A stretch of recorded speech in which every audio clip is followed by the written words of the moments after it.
नमस्कार देशवासियों, मेरा नाम मनीष यादव है। आपका स्वागत है मेरे चैनल योर मनीष यादव पे।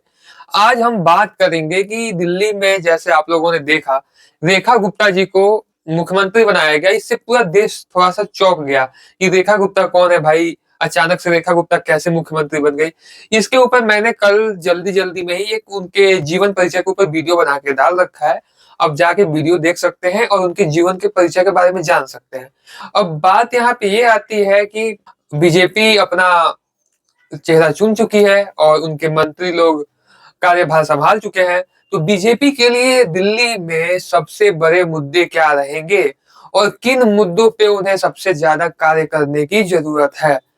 तो दोस्तों, चुनाव से पहले बीजेपी ने अपना जो मैनिफेस्टो था उसमें उन्होंने कहा था कि वो महिलाओं के लिए 2500 रुपए का योजना हो या आयुष्मान योजना हो या यमुना नदी की सफाई हो या इसके अलावा आपके तमाम जितने भी वायु प्रदूषण से रिलेटेड हो या साफ सफाई। दिल्ली के एमसीडी में साफ सफाई नहीं है, नाले का, पानी का और फ्री बिजली का जो है कि जो कार्यक्रम पहले आम आदमी पार्टी जो फ्री वाला लेके आ रही है, हम उसको लेके चलेंगे। तो ये सभी एक महत्वपूर्ण पहलू है बीजेपी के लिए।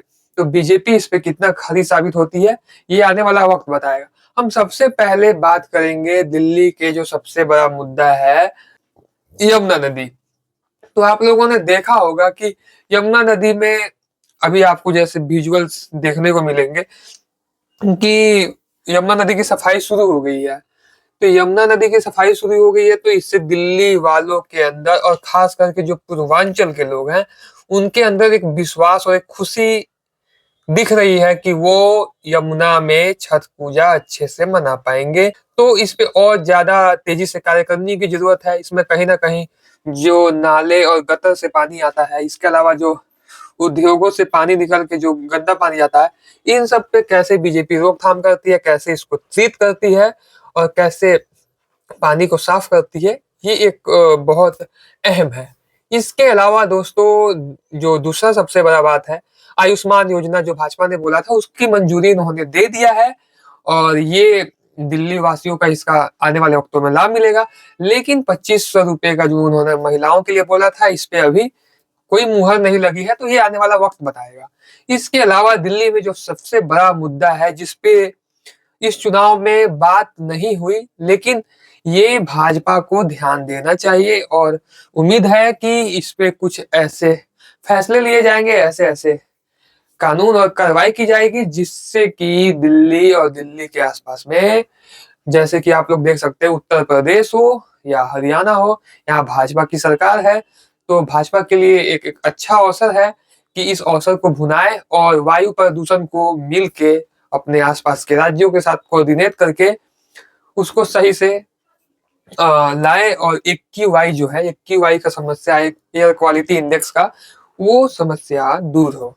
इसके अलावा भाजपा को दिल्ली के साफ सफाई और दिल्ली में जितने भी गलत तरीके से जो लोग रह रहे हैं, जो इस देश के बाहर के हैं, उनके ऊपर वो कैसे कार्रवाई करती है, ये भी देखने वाला बात होगा। कुल मिलाकर देखा जाए तो रेखा गुप्ता जी के लिए चुनौतियां बहुत सारी हैं। इसके अलावा जहां आप लोगों ने देखा होगा कि दिल्ली में बहुत ऐसे एरिया, बहुत ऐसे जगह है जहां पे अभी भी गंदा पानी आता है। जैसे स्वाति मालीवाल जो राज्यसभा सांसद हैं आम आदमी पार्टी से, उन्होंने इस मुद्दे को अलग-अलग जगहों पे उठाया है।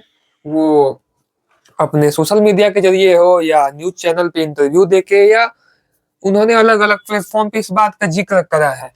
जब इनके मुख्यमंत्री आवास बनने की बारी आती है, तब हम देखते हैं कि 15 करोड़ रुपए एक मुख्यमंत्री आवास के वाटर एंड सैनिटेशन सिस्टम में लगा दिए जाते हैं। सरकारी पैसा लगा दिया जाता है और जब जनता के पानी की बात आती है तो जनता कीड़े मकोड़े की तरह जिए। वो काला पानी जो मैं आज यहाँ पर देख देने के लिए आई हूँ, जो मैं यहाँ पर लेकर आई हूँ, ये काला पानी इन्हें शर्म नहीं आती? ये पिएगी दिल्ली? तो ये भी एक चुनौती है कि दिल्ली के जिन-जिन एरिया, जिन-जिन जगहों पे गंदा पानी या नाले का पानी मिक्स होके आता है, तो कैसे भाजपा ये दिल्ली को साफ पानी, साफ जल देने में अपने आप को साबित कर पाती है।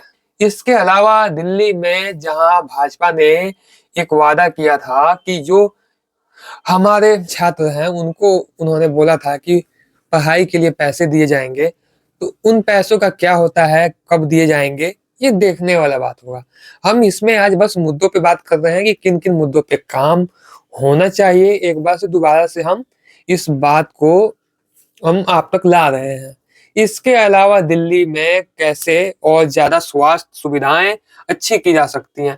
ये किसी से भी नहीं छुपा है कि दिल्ली में मोहल्ला क्लिनिक जो है, मोहल्ला क्लिनिक कुछ जगहों पे सही से काम करता है और बहुत जगहों पे ऐसा आपको देखने को मिलेगा कि वहां पे मोहल्ला क्लिनिक की हालत काफी खस्ता है। तो भाजपा मोहल्ला क्लिनिक में कैसे डॉक्टर की और दवाइयों की और जांच की कैसे व्यवस्थाएं करती हैं, ये आपका आने वाला वक्त बताएगा और इस पे भाजपा को सबसे ज्यादा ध्यान देने की जरूरत है। अगर मोहल्ला क्लिनिक पे भाजपा ध्यान देती है तो इससे सबसे बड़ा फायदा होगा कि दिल्ली के जो बड़े बड़े अस्पताल हैं उसमें भीड़ कम होगी, क्योंकि लोगों का जो स्वास्थ्य सुविधाएं हैं आसपास में मिल जाएंगी तो उनके छोटे मोटे रोग का निपटारा आसपास के मोहल्ला क्लिनिक में ही हो जाएगा। इसके अलावा दिल्ली में रोजगार के कैसे मौके सरकार देती है और केंद्र सरकार कैसे महिलाओं को अलग अलग लघु उद्योग से जोड़ती है, ये भी देखने वाला एक बात है। तो कुल मिला के मैं इस वीडियो के माध्यम से यही कहना चाह रहा हूं कि दिल्ली में रेखा जी का राज है। रेखा जी दिल्ली की मुख्यमंत्री हैं और देश के माननीय यशस्वी प्रधानमंत्री श्री नरेंद्र मोदी जी केंद्र में नेतृत्व कर रहे हैं। तो अब कैसे इन दोनों का समावेश होता है और कैसे ये एक डबल इंजन के साथ दिल्ली को जो इन्होंने सपना देखा है, मोदी जी ने देखा है कि विश्व के सबसे अच्छे राजधानियों में हम लाएंगे, तो जो 3 साल में यमुना की सफाई है तो वो देखने वाली बात होगी कि 3 साल से ज्यादा वक्त लगता है। इसके अलावा एक चीज और जो मैं अभी इस वीडियो में बोलना भूल गया था, दिल्ली में कचरे का जो पहाड़ है उसको कैसे निपटारा करती है केंद्र की सरकार और दिल्ली की सरकार, ये सबसे बड़ा मुद्दा है। अगर इस 5 साल में बीजेपी कचरे की पहाड़ हटाने में अगर नाकामयाब रहती है तो शायद दिल्ली वासियों को एक मौका मिल जाएगा कि आपने क्या किया। तो कहीं ना कहीं बीजेपी को कचरे का पहाड़ का कैसे निपटारा करते हैं, वो जैसे कि उसको जैसे कुछ सड़कें बनती हैं तो वहां पे ले जाके जैसे जो खाली गड्ढे होते हैं वहां भर के, या जैसे भी इसमें ज्यादा अच्छे से जो उसके इंजीनियर जो उसके अच्छे जानकार होंगे वो बता पाएंगे और उस पर सरकार कैसे कार्य करती है। हम बस इसमें छोटे छोटे पॉइंट्स जो हमें जानकारी में है वो आप तक वीडियो के माध्यम से पेश कर रहे हैं। तो ये सारी चीजों को आप ध्यान रखिएगा इस 5 सालों के दौरान, और दिल्ली में कैसे शिक्षा व्यवस्था और वर्ल्ड क्लास होती है। और इसके अलावा दिल्ली में महिलाओं की सुरक्षा को लेकर बहुत सवाल उठता रहा है। वो किसी से भी नहीं छुपा है कि दिल्ली में महिलाओं को परेशानियां होती हैं आधी रात में कहीं जाने में। तो इसमें कैसे बीजेपी सीसीटीवी कैमरा और पुलिस प्रशासन के जरिए अपना कार्य अच्छे से निभाती है, ये भी एक बड़ी चुनौती है। तो इन सभी चुनौतियों पे भाजपा को इस बार कार्य करने हैं और ये आने वाले वक्त में हमें देखने को मिलेगा कि 5 साल में भाजपा अपने डबल इंजन की जो सरकार है वो दिल्ली में चलाने में सफल होती है कि नहीं। लेकिन हम पूर्ण रूप से उम्मीद करते हैं कि भाजपा इसमें सफल हो, जिससे कि आम जनमानस का जीवन में बदलाव आए, आम जनमानस अच्छा जिंदगी जिए। क्योंकि लोकतंत्र यही कहता है कि अगर किसी को भी नेतृत्व करने का मौका मिलता है तो अपने कार्यों को लोक सेवा के लिए, समाज के सेवा के लिए, समाज के उत्थान के लिए, समाज के समग्र विकास के लिए कैसे वो स्टेप लेते हैं और कैसे उन सारे जितने भी फंड्स है या जितने भी उनको जो चीजें मिल रही हैं उसका वो कैसे अच्छे से लोगों तक पेश कर पा रहे हैं, जिससे आम जनमानस अलग अलग सुविधाओं का, बुनियादी सुविधाएं या और तमाम सुविधाओं का वो कैसे लाभ उठा पाती है। तो आप इस वीडियो को ज्यादा से ज्यादा शेयर करें, मेरा मनोबल बढ़ाने का कार्य करें, क्योंकि मैं अभी शुरुआती दिनों में हूँ अपने राजनीति और अपने पॉडकास्ट ऐसे तमाम चीजों के ऊपर बात करने में। तो आप मेरा हौसला अफजाई करें, वीडियो को शेयर करें, कमेंट करके जरूर बताएं आपको वीडियो कैसा लगा। और इसके अलावा आप चैनल को सब्सक्राइब करें, क्योंकि आपके सब्सक्राइब से मुझे मनोबल बढ़ता है, मुझे हौसला मिलता है। मिलते हैं फिर अगली वीडियो में, तब तक के लिए जय हिंद।